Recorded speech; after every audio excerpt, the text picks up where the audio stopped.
I agree that they have developed a very interesting set of characters that really begs for us to learn more about them. And I like the idea of, you had said in one of your videos about Maeve kind of doing a host revolt. And Oh yes.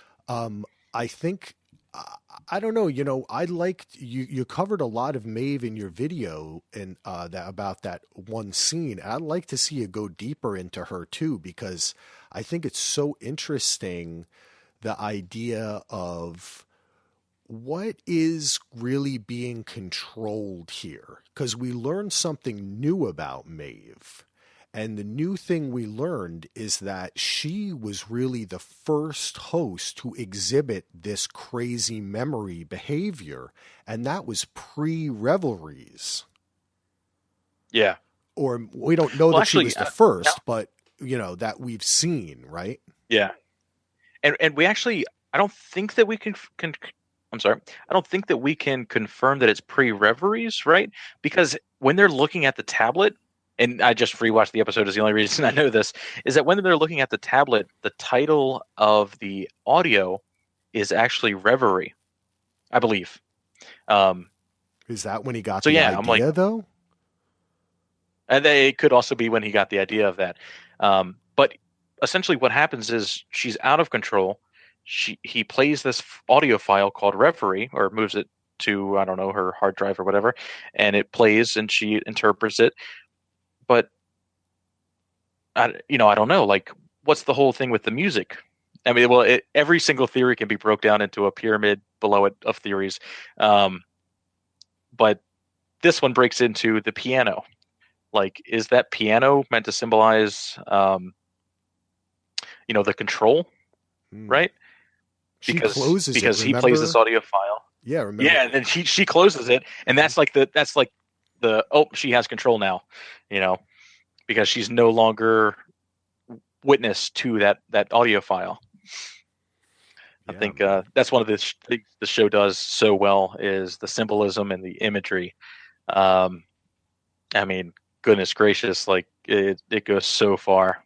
Yeah, it's fantastic. And that's what, I mean, that's why I don't, even though this show has taken me, it's taken a little while to care about certain characters, and they have, it's, I don't blame them for it. It's such a vast world, and they have augmented that with an Yeah, incredibly well produced and artistic rendering of this world, with just I mean, the whole production design of it, the cinematography, I mean, and not even to mention the acting, that now oh, we're getting into episode 9, and I care about Maeve. I care about yeah, MIB in a weird way. I'm so interested in Ford. I'm wondering what happened to Elsie, because I really liked her. She had a lot of spunk, I know, man. I was like, please don't kill Elsie. And then they showed that flashback of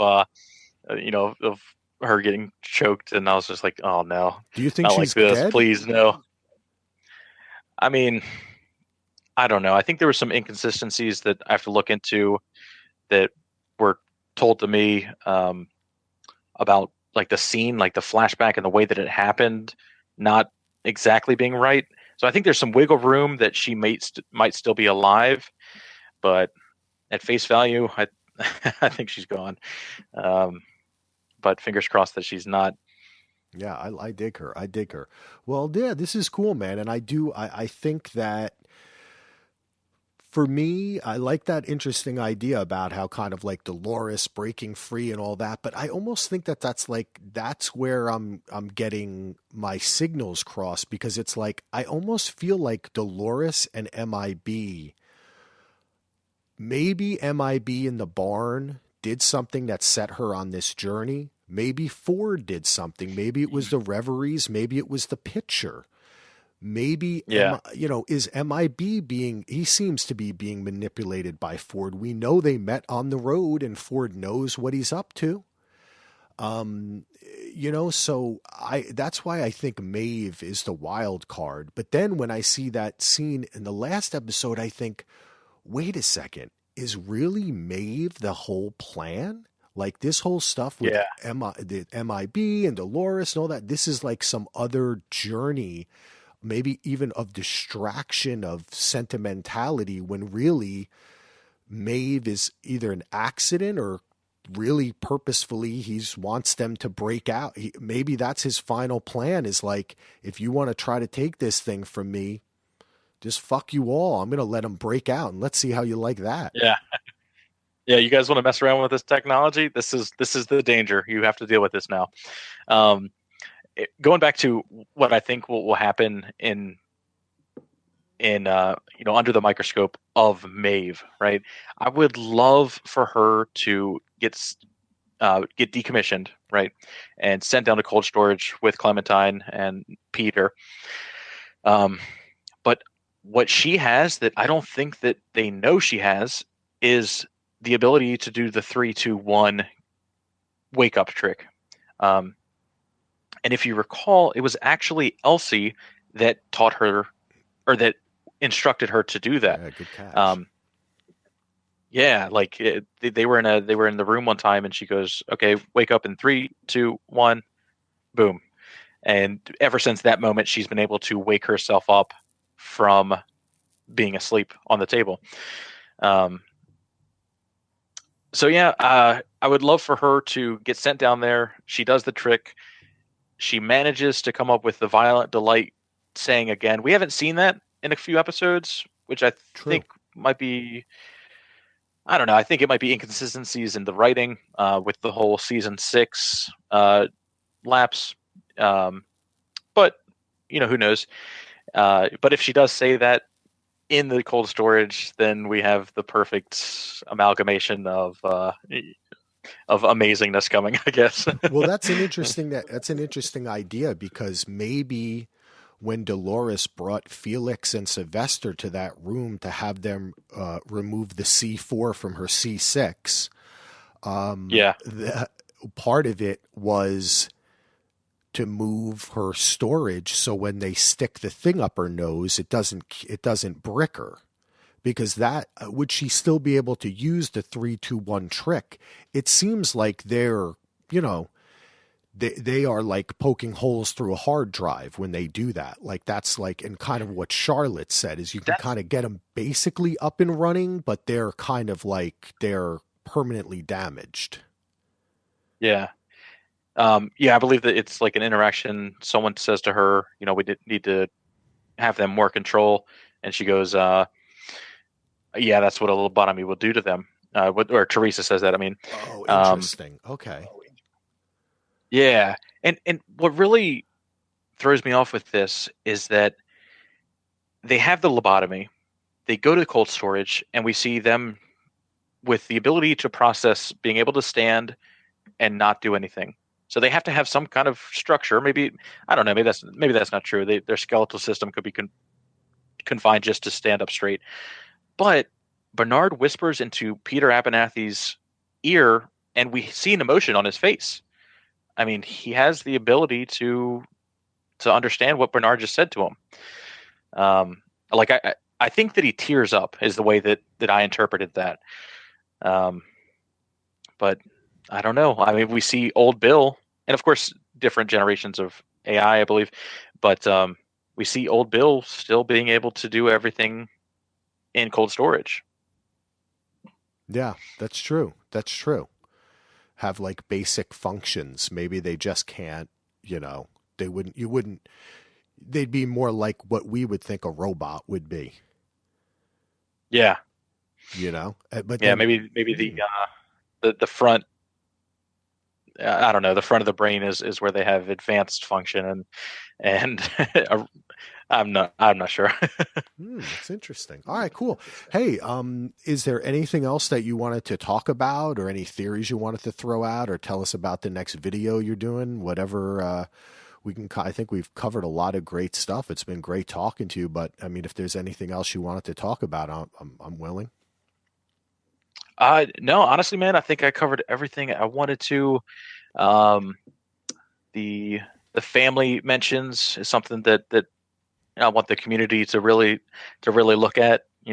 Outside of just me and you talking, I truly think that this has some kind of big reveal coming up. Like we'll find out that Logan is, like you said before, Logan is going to be married to the Man in Black's daughter or something like that. And then it'll be this huge connection we make after the fact. And I think this is like the key to unlocking that, but just my theory. Cool. What's your next video you're working on? Yeah, so the next video is going to be the Dolores flashback theory. And we talked about this briefly before, but essentially I'm going to compile all the scenes and evidence for the theory, as well as the evidence against it.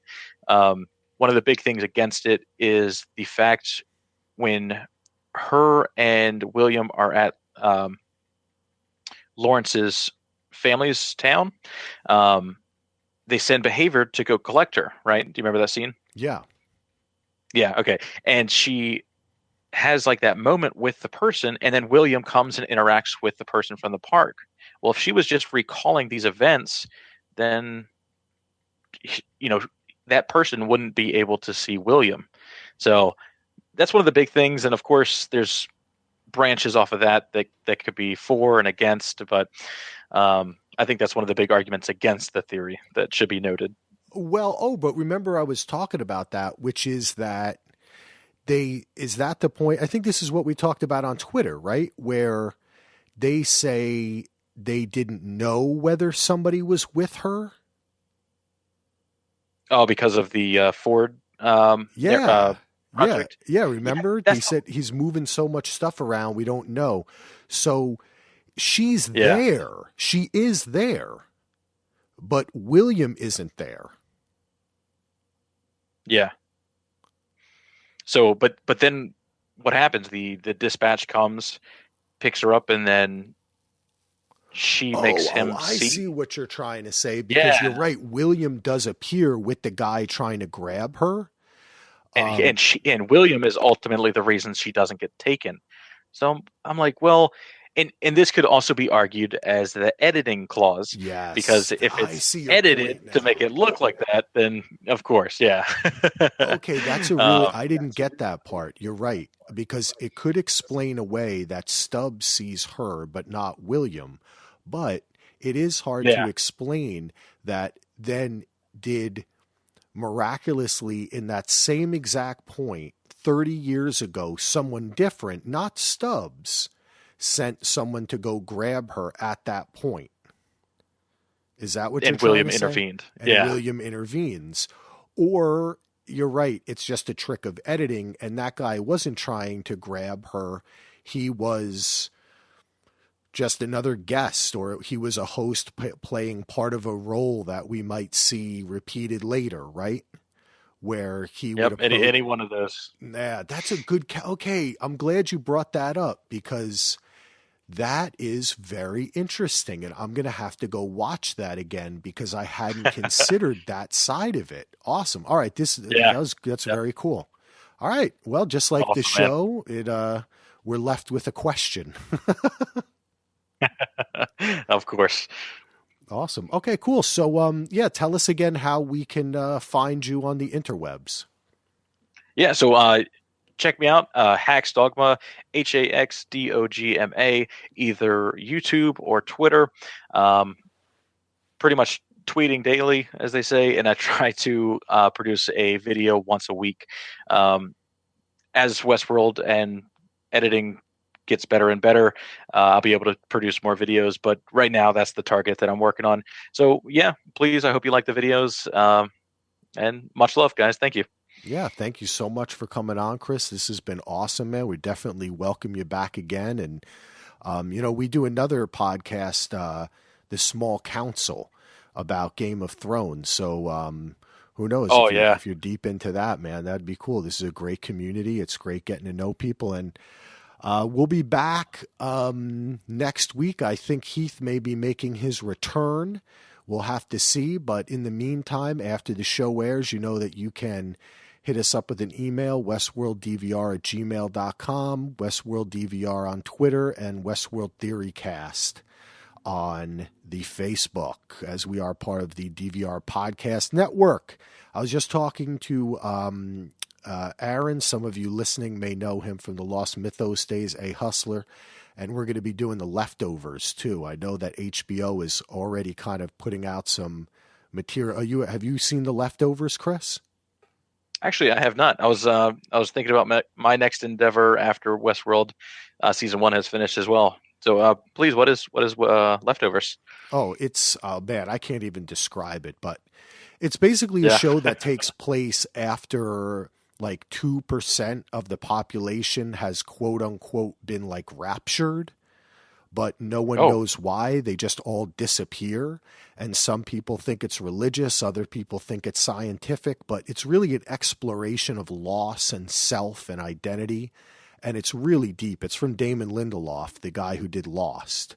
So imagine a Lost where he said at the very beginning, we're getting really into characters. And I mean, that's to me the whole show. No real sci-fi elements, but a lot of weirdness, Twin Peaks like weirdness. And I'm never going to tell you what happened. Okay. Which I love. Yeah, I'll definitely check it out. That sounds awesome. Yeah, so we'll be bringing that to everyone's ear holes soon enough. So thanks everyone for listening. Check out Chris's videos. Check out the podcast. We'll be back next week. Episode 9, only 2 episodes left. Thanks for downloading. Yeah, it's going to be fantastic. If you feel the need or would like to, throw us an iTunes review. That always kind of gets us up there, gets more people listening. Share the podcast, join the Facebook. And until then, sayonara.